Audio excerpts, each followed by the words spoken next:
इसलिए वॉकआउट किया कि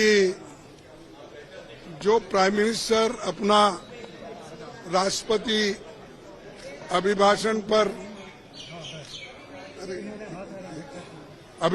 पर जो भाषण दे रहे थे, उन्होंने कुछ गलत बातें सदन को बताई, गलत झूठ। और उनकी आदत है कि झूठ बोलना, लोगों को भ्रमित करना और जो सत्य के जो विरोध में बात करना, ये उनकी आदत है। और मैंने सिर्फ उनको इतना ही पूछा कि जब वो संविधान के बारे में बोले कि आज लोग संविधान के लिए बचाने के लिए डंडोरा पीट रहे हैं, ऐसी बात उन्होंने कही।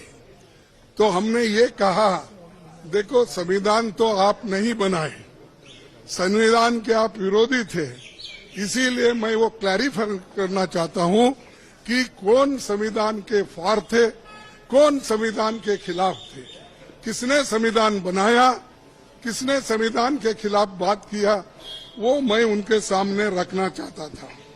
मैं ये रखना चाहता था कि उन्हीं के पेपर में आरएसएस के जो मुखपत्र है ऑर्गेनाइजर 30 नवंबर 1949 में अंक में संपादकीय में लिखा था।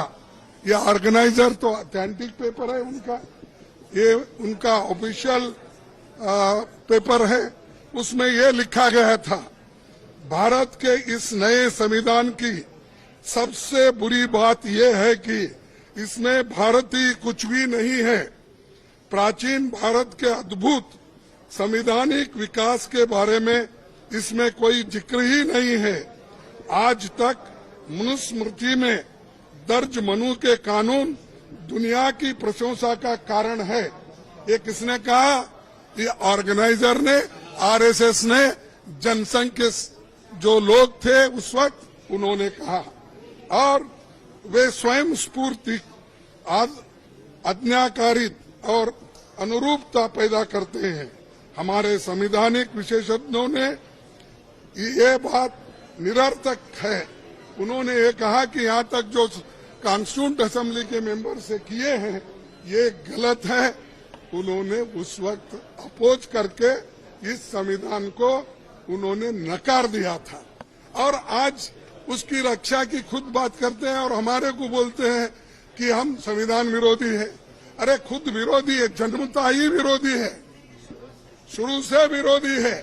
इसको जब इसका जन्म शुरू हुआ उस दिन से इन्होंने बहुत से पुतले जलाए, अंबेडकर के, नेहरू जी के पुतले जलाकर रामलीला मैदान में उन्होंने ये सब काम किया। आज ये बोल रहे हैं कि हम संविधान के विरोधी हैं।